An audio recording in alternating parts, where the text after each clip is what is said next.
எல்லாருக்கும் வணக்கம். இந்த தம்ப்நெயிலை பார்த்து இந்த வீடியோவை பார்த்ததுக்கு எல்லாருக்கும் ஒரு நன்றி.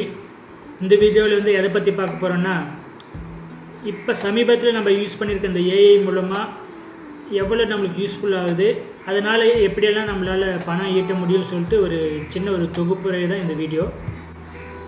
முதல்ல ஏஐனா என்ன? இப்போ ஏஐ வந்து நம்மளுடைய டே டு டே லைஃப்பில் அது ஒரு பார்ட்டாகவே மாறிடுச்சு. மனுஷங்களை போலவே யோசித்து சில விஷயங்களை கற்றுக்கிட்டு கடைசியில் இது இப்படி தான் இருக்குன்னு சொல்லிட்டு நமக்கு ஃபைனலாக ஒரு டிசிஷன் கொடுக்குற ஒரு கம்ப்யூட்டர் டெக்னாலஜி தான் ஏஐ டூல். அதே மாதிரி இப்போ நம்ம சப்போஸ் கூகுள் மேப் பார்க்குறோம், அதில் நமக்கு வழிகாட்டுது, அது ஏஐ தான். ஸ்மார்ட் ஃபோனில் வந்து நம்ம வாய்ஸ் அசிஸ்டன்ட் யூஸ் பண்ணுறோம், அது கம்ப்ளீட்டாக ஏஐ தான். இப்போ ஓடிடி பிளாட்ஃபார்முக்கு நம்ம போய் படம் பார்க்கலான்னு சொல்லி பார்க்குறோம்.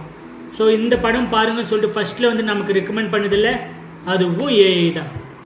ஸோ இப்போ நம்மளுக்கு, அதாவது நம்ம மக்களுக்கு ஏஐ வந்து எந்தெந்த விதத்தில் வந்து ஹெல்ப்ஃபுல்லாக இருக்குன்னு சொல்லிட்டு பார்க்கலாம். ஃபஸ்ட்டு பார்த்தோன்னா ஹெல்த் கேர், இதை பற்றி நாம் சொல்லி ஆகணும்.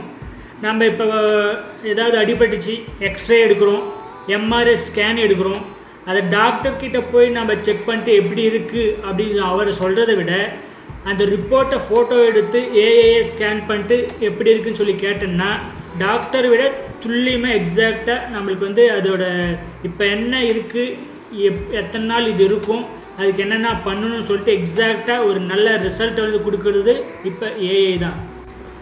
ரெண்டாவது பார்த்தோம்னா எஜுகேஷன்.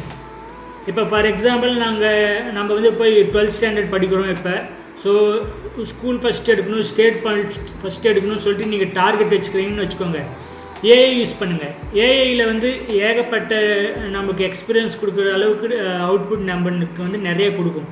ஃபார் எக்ஸாம்பிள் ஒவ்வொரு பாடத்துலையும் எனக்கு ஒரு டாப் 50 ரிப்பீட்டட் கொஷின்ஸ், இதுக்கு முன்னே ப்ரீவியஸ் அந்த பப்ளிக் எக்ஸாம்லலாம் கேட்டால் ரிப்பீட்டடான 50 கொஷின்ஸ் கொடுன்னு சொல்லி கேட்டால் உடனே அதோட அவுட்புட் வந்து நம்மளுக்கு பர்ஃபெக்டாக கொடுக்கும். ஸோ இதனால் வந்து நிறைய எஜுகேஷன் ஸ்டூடெண்ட்ஸ்க்கு வந்து மாணவர்களுக்கு வந்து யூஸ்ஃபுல்லாக இருக்குது ஏஐ. இதனால் வந்து ஸ்கூல் ஃபஸ்ட் எடுத்தவங்க நிறைய பேர் இருக்குதுன்னு சொல்லிட்டு ஆன்லைனில் வந்து நிறைய பேர் வந்து நான் வந்து ஏஐ மூலியம் தான் படித்து வெளியே வந்திருக்கேன்னு சொல்லிட்டு நிறைய பேர் சொல்லியிருக்காங்க. ஸோ தேர்ட் ஒன் பார்த்தோம்னா கஸ்டமர் சர்வீஸ். இது பார்த்தோன்னா 24/7, அதாவது கஸ்டமருக்கு எப்போ நீங்கள் எழுந்திரிச்சு கேள்வி கேட்டாலும் ஆன்சர் சொல்லிகிட்டே இருக்கும். ஃபார் எக்ஸாம்பிள் நம்ம பர்ப்ளெக்சிட்டி யூஸ் பண்ணுறோம், சாட் ஜிபிடி யூஸ் பண்ணுறோம், ஜெமினி யூஸ் பண்ணுறோம், மெட்டா ஏஐ டூல் யூஸ் பண்ணுறோம், க்ரோக் யூஸ் பண்ணுறோம். இந்த எல்லா டூலுமே 24/7 எப்பயுமே வந்து விழிப்புணர்வோடு இழிச்சிக்கிட்டே இருக்கும். நம்ம எந்த கேள்வி கேட்டாலும் டக்குன்னு ஆன்சர் தரும். எனக்கு தெரியாதுன்னு சொல்லுவேன். ஆனால் மோஸ்ட்லி எதுக்கும் தெரியாதுன்னு சொல்லாது, எனக்கு இந்த அளவுக்கு தெரியும், என்ன நான் இதை ரெக்கமெண்ட் பண்ணுறேன், இதை போய் பாருங்கன்னு சொல்லுமே தவிர தெரியாதுன்னு எந்த கேள்வியும் விடாது. நம்மளுக்கு எல்லா ஒரு அடிப்படையான ஒரு குடிமகனுக்கு தேவையான அனைத்து விதமான கேள்விகளுக்கும் அது பதில் சொல்ல கடமைப்பட்டு இருக்குது. இதுதான் வந்து கஸ்டமரோட 100% சர்வீஸ் சாட்டிஸ்ஃபேக்ஷன். அடுத்து பார்த்தோம்னா டிரான்ஸ்போர்ட்டேஷன், போக்குவரத்து, அதாவது செல்ஃப் டிரைவிங் கார்ஸ் இருக்குது. அப்புறம் டிராஃபிக் எல்லாம் கண்ட்ரோல் பண்ணுறதுக்கு வந்து அந்த சிக்னல்ஸு, இந்த இடத்துலலாம் டிராஃபிக் ஜாஸ்தியாக இருக்கும் பார்த்து போங்க சொல்லிட்டு முன்னே நமக்கு தகவல் அனுப்புறதுக்கெல்லாம் ஏஐ வந்து இப்போல்லாம் ரொம்ப யூஸ்ஃபுல்லாக இருக்குது. அடுத்து பார்த்தோம்னா வேலை மற்றும் ப்ரொடக்ஷன், இது ரிலேட்டடாக இதை பற்றி பார்த்தோம்னா டேட்டா என்ட்ரி ரிலேட்டட் ஒர்க்கு, இல்லை ஒரு இமெயில் வந்து மறுபடியும் ரிப்பீட்டடாக இந்த மாதிரி ஒரு இன்சிடென்ட் நடந்துச்சு, இதுக்கு இமெயில் அனுப்பணுன்றதுக்கு இந்த மாதிரி ஒரு ரிப்பீட்டடான ஒரு ப்ராசஸ் எல்லாம் வந்து ஏஐ வந்து ஆட்டோமேட்டிக்காக பண்ண ஆரம்பிச்சிடும். இதனால் வந்து நம்ம வந்து அடுத்த வேலை, நம்ம ஒரு கஷ்டமான ஏதாவது வேலைன்னா அது நம்ம பண்ணதுக்கு போகலாம். இந்த மாதிரி சிம்பிளான வேலையெல்லாம் ஏஐ கிட்ட கொடுத்துட்டு நம்ம பாட்டுக்கு நம்ம வேலை செய்யலாம். ஸோ ஏஐ யூஸ் பண்ணிட்டு நம்ம பணம் எப்படி வந்து ஏர்ன் பண்ண முடியும் அப்படின்னு சொன்னோம்னா எந்த ஸ்ட்ராட்டஜிலாம் யூஸ் பண்ணலான்னு பார்த்தோம்னா, ஃபஸ்ட்டு சாட் ஜிபிடி இது மாதிரியான ஏஐ டூலில் யூஸ் பண்ணிட்டு எதான நம்ம ஒரு புக்ஸ் உருவாக்கலாம், இல்லை பெரிய ஸ்டோரிஸ் உருவாக்கலாம், இல்லை சோசியல் மீடியாவில் வந்து போஸ்ட் உருவாக்கலாம். இதெல்லாம் நம்ம விற்றோ இல்லை அது மூலயமா விளம்பரங்கள் உருவாக்கி அந்த விளம்பரங்கள் மூலமாக நமக்கு வர வருமானம் வந்து பார்த்தோம்னா அதுதான் இதோட ஒரு முதல்ல நம்மளை இயர்னிங் பண்ணுறதுக்கான ஒரு ஃபஸ்ட்டு பெஸ்ட்டு மெத்தட்னு சொல்லலாம்.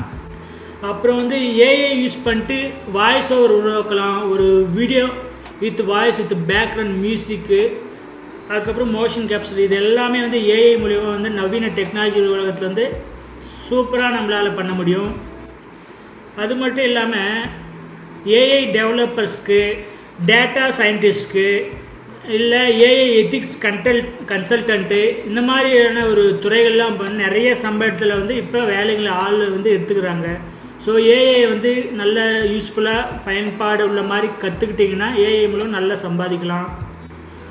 ஏஐ வந்து நமக்கு நல்லதா இல்லை கெட்டதா அப்படின்னு சொல்லிட்டு சில பாயிண்ட்ஸ்லாம் நான் எடுத்து வச்சுருக்கேன். ஸோ அதை பற்றி பார்க்கலாம்.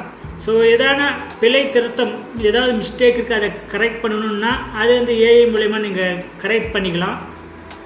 அண்டு ஒரு நெகட்டிவ் ஒன்று இருக்குது. அதே மாதிரி ஏஐ எல்லா வேலையும் மனுஷங்க செய்கிற எல்லா வேலையும் ஏஐயே செஞ்சிச்சுன்னா மனுஷங்களுக்கு வந்து இப்போ வேலை இழப்பு, அதாவது ஜாப் இல்லாமல் நிறைய பேர் சுற்றுறது வந்து ஏஐயால் தான்.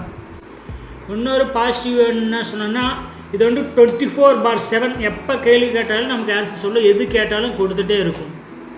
அதே நெகட்டிவ்னு சொல்லி சொன்னோன்னா, நம்மளுடைய ப்ரைவசி அண்ட் செக்யூரிட்டி எல்லாம் எடுத்துக்கிட்டு அதுக்கேற்ற மாதிரி அவுட்புட்ஸ் கொடுக்கும். ஏகப்பட்ட இஷ்யூ நீங்கள் கேள்விப்பட்டிருப்பீங்க. ஒரு பொண்ணு வந்து அவளுடைய செல்ஃபி ஃபோட்டோ எடுத்து உடல் ஃபுல்லாக கவரான ட்ரெஸ் போட்டுவிட்டு ஃபோட்டோ பிடிச்சி இப்போ எனக்கு வந்து டிரான்ஸ்பரண்ட் ட்ரெஸ் எடுக்கிற மாதிரி ஒரு இமேஜ் கேட்டாங்க. பட் அவங்க உடம்புல இருக்கிற பார்ட், அந்த மச்சம் வந்து அதுக்கு எப்படி தெரியுமோ தெரியல. ப்ரைவசி அண்ட் செக்யூரிட்டி வந்து இதனால் வந்து நிறைய ரிஸ்க் ஏற்படுது. இன்னொரு பாசிட்டிவிட்டி என்ன சொன்னோன்னா, இது வந்து பார்த்தோன்னா மனுஷங்க மாதிரி டயர்டே ஆகாது. நமக்கு எப்போ கேட்டாலும் அது பாட்டு அது ஒர்க் கொடுத்துட்டே இருக்கும். நான் டயர்ட் ஆகிட்டேன், போர் ஆகிட்டேன்னு சொல்லிட்டு எப்போயுமே சொல்லாது. என்ன கொஷின் கேட்டால் ஆன்சர் பண்ணிகிட்டே இருக்கும். அதே ஒரு நெகட்டிவிட்டின்னு சொல்லி சொன்னோன்னா, ஏஐ வந்து பார்த்தோன்னா ஒரு பெரிய ஒரு ப்ராடான ஒரு ப்ராடக்ட்டு. அது வந்து ஏகப்பட்ட டேட்டாவை சேவ் பண்ணிகிட்டே இருக்கும். அதனால் ஒரு பர்டிகுலர் இண்டிவிஜுவல் வந்து இதை பற்றி நான் வேணும்னு சொல்லிட்டு எனக்கு இந்த மாதிரி ஒரு பிகினி ட்ரெஸ் வேணும் அந்த மாதிரி கேட்டோன்னாலும் அது கொடுத்துடும். அது வந்து பார்த்தோன்னா கொஞ்சம் இதில் வந்து ஒரு நெகட்டிவாக சொல்லி பார்க்கலாம். இதில் இன்னொரு பாசிட்டிவ் என்னன்னா, நமக்கு வெதர் ரிப்போர்ட் வந்து முன்னையே கொடுத்துடும். இது இந்த நேரத்தில் மழை பெய்யும், இந்த நேரத்தில் புயல் அடிக்கும் சொல்லிட்டு இதெல்லாம் முன்னே வந்து கணிச்சு கொடுத்துடும். அதுக்கப்புறம் பார்த்தோன்னா, இப்போ ஏதாவது புதுசாக மெடிசன் கண்டுபிடிக்கணும், அது ஃபால்ட் ஆகினே இருக்குது, அது சக்ஸஸ் ஆகலைன்னா அது ஏஐ கொடுத்து இதுதான் ஃபால்ட்டுன்னு சொல்லிட்டு அது எக்ஸாக்டாக சொல்லி நமக்கு அவுட்புட் கொடுத்துடும்.